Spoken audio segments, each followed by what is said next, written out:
What up? Welcome back. It's been 6 months. Is that crazy? 6 months since I left my job. So let me give you guys a life update and tell you everything that I have learned. But first, like and subscribe. Help a girl out. Okay. Anyways, now that that's out the way. The first thing I have learned after leaving my job has been being humble. I always considered myself a humble person, not to brag.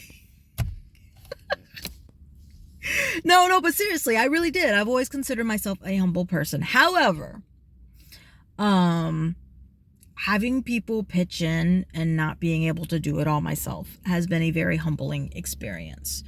So, for instance, my son just had his birthday party. He just turned 10. And he was like, I want the most epic blah, blah, blah, blah, blah ever.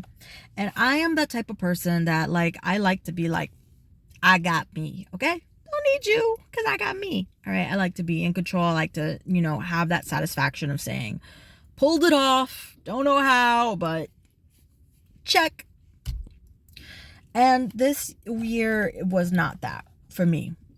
Because it's 6 months, and I'll get into savings and money part later, but let's just say I didn't have it this time. And the truth is, I actually didn't have to, because not only was it important to me to be like, I want him to have an epic birthday because that's what he wants. It's a milestone, big deal.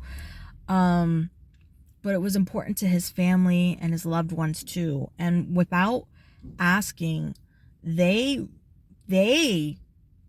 swept in. I had someone buy his decorations, ship them to my house. I had, his TT bought all the pizza and some games. His Theo came in, his auntie bought the chips and the drinks and this and that, and his one of my dearest friends, Ariel, she came in. She had games. Let's plan it out. Let's think it through. And so many people just rallied for his birthday to pull it off the way that it was done. He did have an epic birthday, by the way. That it was heartwarming, and it's something that I would have missed and not allowed because we would have had it. You know what I mean? So it was very humbling to see how many people come through for you, and just want the best for you, and to have to rely on that. Second, let's talk about money, y'all. How about she ain't got none now?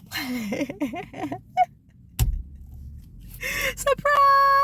Savings is done, gone, bye-bye. It's gone. And it's a different kind of pressure when you don't have savings, because you don't have a buffer. Dave Ramsey tells you that everybody needs to have $1,000 in an emergency fund, because life is going to happen. And life seems to happen all at once every time. You know what I mean? And so now that we don't have the buffer, and I'm like, life, just hold up for a little bit. You know what I mean? Can a girl get a little break? Now, it's completely reliant on, I'm doing Flipside full time. My husband gave me the year to really see how big I can make it, because I have such a huge vision. There's so many families that I want to help with this mentorship program. I really want to get into schools, and we've made a lot of traction behind the scenes. We finally became a nonprofit, woot woot, and can now go for grants, and I'm taking meetings to get into school and all of these really amazing things, right? And I'm also doing Uber, just for that day-to-day money. But that money comes, that money goes. And the bad thing and the sad thing is that that's how it was when I had a job too, making good money. I was still broke. And I look back and say, okay, I can understand why I'm broke now, but why was I broke then? The mismanaging of the money habits or the money mindset is a real deal. How do you think? How do you view everything?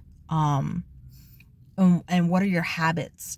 Because we had some very, very wasteful habits. And now we can't afford to waste. The priorities. are different. And I'm not saying don't self-care, but I am saying don't be wasteful. That lesson number 3, which is be creative and resourceful. I don't want my kids to go without, flat out. Yes, we have to make some sacrifices and things like that, but for the big things that are important to them, it's important to me. And so they wanted to do Taekwondo. They want to go to Taekwondo summer camp. Well, that summer camp is pricey. Okay, who got money? Not me. But instead of saying, no, we can't afford that, you have to ask yourself, how can we afford that? So I talk to the owner and say, listen, my kids really want to go. When my finances are set up, when my bank account's set up, shout out Kevin Hart, I really can't afford to do it, but I don't want them to go without. Is there a way we can barter something? Can I maybe work for you a couple days a week, and the money that you pay me, just put it toward to them, put it towards the tuition. You get an extra pair of hands, bing bang boom. And you do that in like multiple situations. Like again, the birthday. Like I can't pull this off. How can we? Community coming together. That was awesome. But be creative, all right? So you can't get the best of the best of the best of the best, but there is still stuff you can get, and you can put your own swag on things. You know what I mean? That you just have to know your resources, become resourceful, and that's something that's been kind of cool to tap into, that different kind of mindset. It was lesson number 4. Speaking of that word mindset, what are you putting in your brain? Okay, because if you are someone who is out of work or home a lot, like I'm driving a lot, so I have just time to think a lot, and your mind can kind of spiral. And I notice that sometimes I could find myself slipping. So when that happens, I need to, let's put on some motivational speakers, recordings. Let's listen to business books. Let's keep yourself focused. Who is your circle? Because my saying, change your circle, change your life, right? I want to be around people who are positive, who are pushing forward, the people who see you struggle and don't even need you to tell them that you're struggling, to still say, I got you because I see you and I want to help you. Those are the people like I won't forget. Like, dang, they really held me down when I couldn't hold myself down without even me asking for them to hold me down. You know what I mean? Like that, this is the kind of circle that you need. And if you don't have that circle, where can you find it? What do you need to do? Who do you need to surround yourself with? What do you need to soak? Right now, I need people who around me who are good with money, because I need to be better at money. So I need to surround myself with people who have that knowledge and can kind of share and glean and mentor.